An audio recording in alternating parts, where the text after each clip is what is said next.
Coucou, on se retrouve pour que je vous présente un petit peu ma palle du mois de novembre.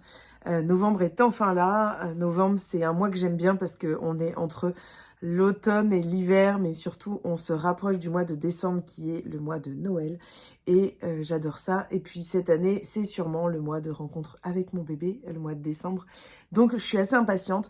Bref, on commence ce mois donc de novembre avec une petite pile à lire que je me suis concoctée et qui, je trouve, se déroule parfaitement bien à travers ce mois de novembre.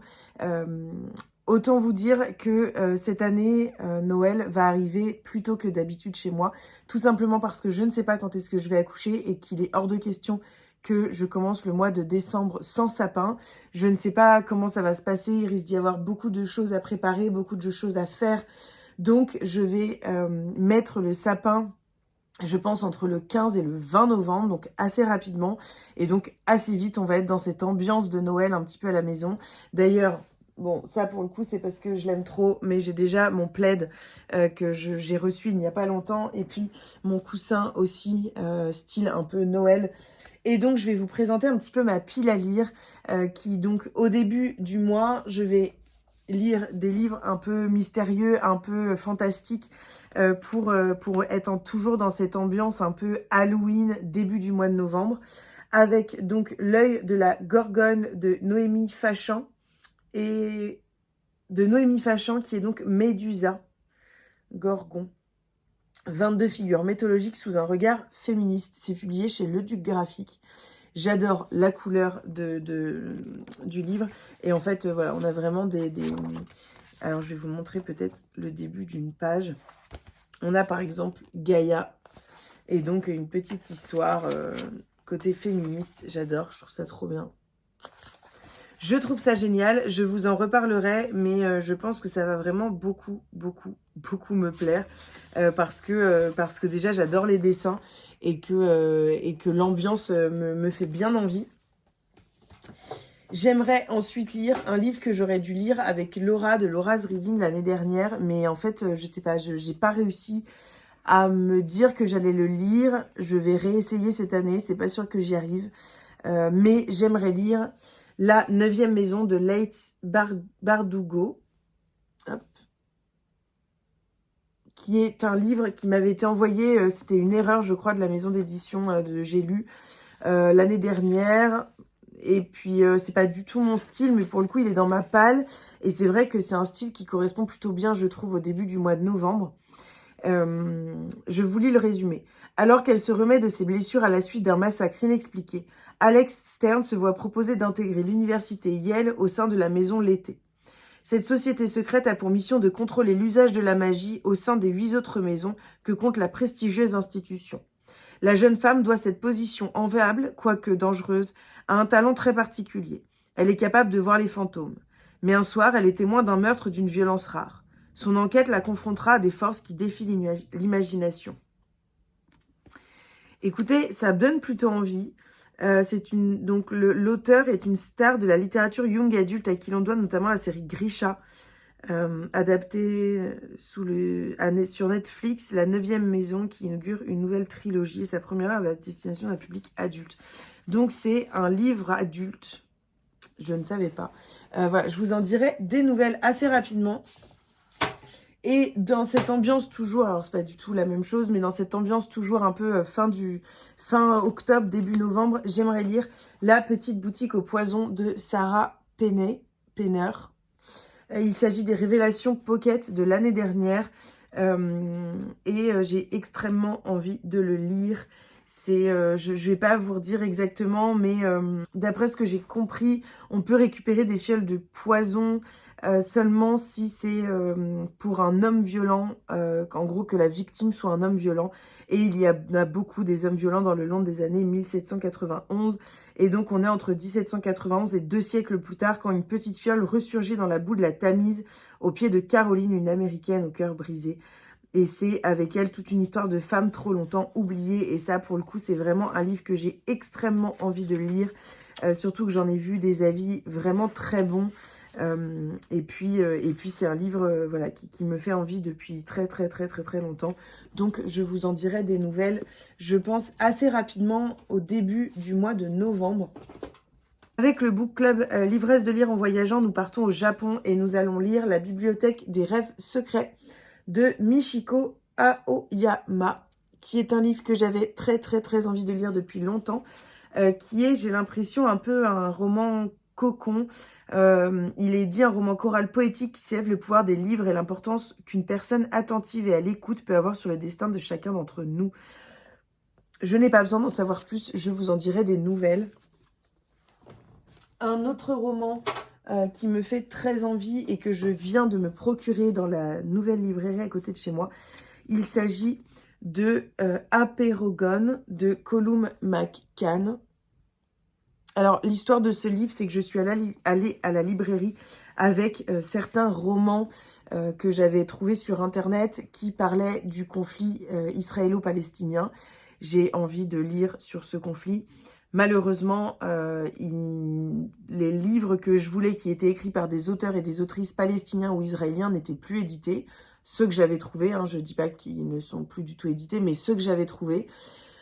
Surtout que je voulais des romans, je voulais pas des essais. Et les BD, c'était trop cher. Donc, j'ai acheté pour le coup une bouteille dans La mer de Gaza que j'ai lu, que j'ai beaucoup aimé, dont je vous ai parlé dans un vlog.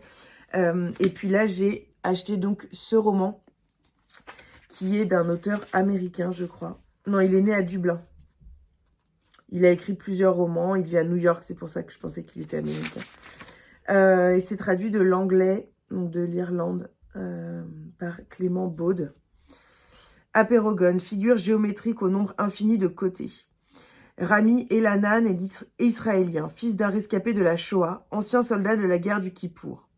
Bassam Aramin est palestinien. Il n'a connu que la dépossession, la prison et les humiliations. Tous deux ont perdu une fille. Abir avait 10 ans, Smadar 13 ans. Passé le choc, la douleur, les souvenirs, le deuil, il y a l'envie de sauver des vies. Eux qui étaient nés pour se haïr décident de raconter leur histoire et de se battre pour la paix. Est-ce que ça va me plaire? Comment est-ce que l'auteur a fait ses recherches? Est-ce que c'est assez bien documenté pour que son message passe? Je ne sais pas. En tout cas, j'ai extrêmement envie de le lire et donc il fait partie de ma pile à lire du mois de novembre. J'aimerais lire également le roman de Ellie Midwood, La fille qui s'échappa d'Auschwitz. C'est publié chez J'ai lu, il est sorti en début d'année. Je ne vais pas vous lire le résumé, mais j'ai très envie de le découvrir. Et d'après ce que j'ai compris, alors c'est par l'autrice de La violoniste d'Auschwitz qui avait été un coup de cœur pour moi. Et d'après ce que j'ai compris, comme d'habitude, c'est l'histoire vraie. Voilà, de Mala Zimtom et Edouard Galensky, une des plus grandes histoires d'amour du XXe siècle. Donc c'est une histoire vraie, donc encore plus envie de le découvrir. Dans la même veine, j'aimerais lire Le diamant d'Odessa de Kate Quinn. Là, vous voyez, on commence à arriver tout doucement vers l'hiver, vers des couvertures plus bleues et vers une ambiance plus enneigée. Je vous avoue que j'espère qu'il va y avoir de la neige cet hiver. Et on est à Kiev en 1937. Mila Pavlichenko se consacre à ses études et à son jeune fils. Mais l'invasion de l'Ukraine par Hitler fait basculer son destin. Envoyée au front, Mila se métamorphose en impitoyable chasseresse de nazis, connue sous le nom de Lady Death. Quand ses 300 victimes font d'elle une héroïne nationale, elle est envoyée en tournée aux États-Unis. Et c'est donc son histoire qui, d'après ce que j'ai compris, est l'histoire de la tireuse d'élite la plus meurtrière de la Seconde Guerre mondiale. Donc extrêmement envie de le lire. Kate Quinn, c'est une autrice, j'ai plusieurs de ses romans. J'avais acheté Le Réseau Alice il y a déjà au moins 1 an, que j'ai donc dans ma palle.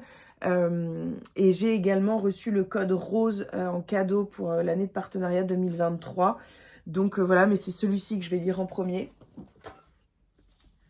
Hop, un petit roman cocon se glisse entre toutes ces lectures.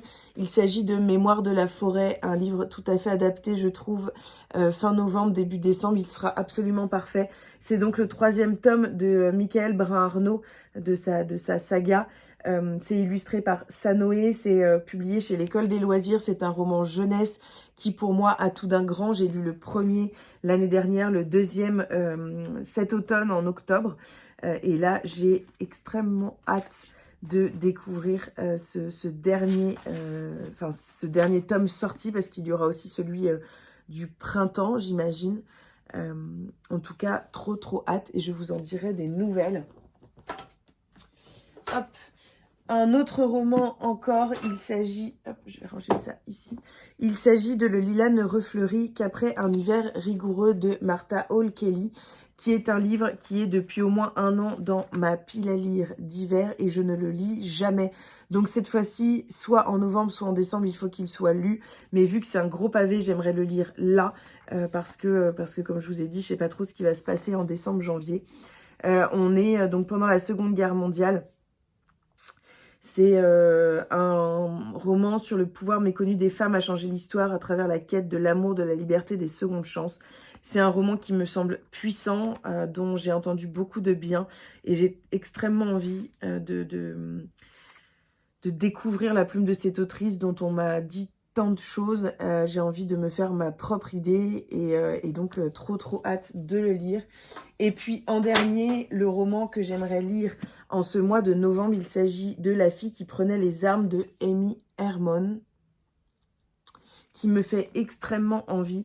On est en 1780, et c'est un roman inspiré d'une histoire vraie, une fresque saisissante de la guerre d'indépendance américaine, portée par une héroïne forte et libre qui s'émancipe de tous les carcans de son temps. C'est donc un livre qui aborde une partie d'histoire que je ne connais pas du tout, qui est la guerre d'indépendance, donc dans les années 80, donc entre les États-Unis et l'Angleterre. J'ai extrêmement envie de le lire, et en plus j'ai vu plutôt de bons retours sur ce livre. J'aime beaucoup Amy Hermon, ses 2 premiers romans m'ont vraiment beaucoup plu. Donc voilà, je vous en dirai des nouvelles très rapidement. Voilà pour cette pile à lire qui est somme toute assez conséquente en fin de compte. Je pensais pas qu'il y aurait autant de livres, à vrai dire, mais je trouve ça plutôt assez cool d'avoir autant de possibilités de lecture. Et puis vraiment pour moi, le mois de novembre, c'est vraiment ce mois entre l'automne et l'hiver que j'aime beaucoup. Et plus on arrive vers décembre, mieux je me porte. Donc voilà pour ça. J'espère que ça vous aura plu, que ça vous aura peut-être donné des idées de lecture. N'hésitez pas à me dire si on a des lectures en commun. On pourrait peut-être s'organiser une lecture commune. Et puis voilà, je vous fais des bisous et je vous dis à très vite.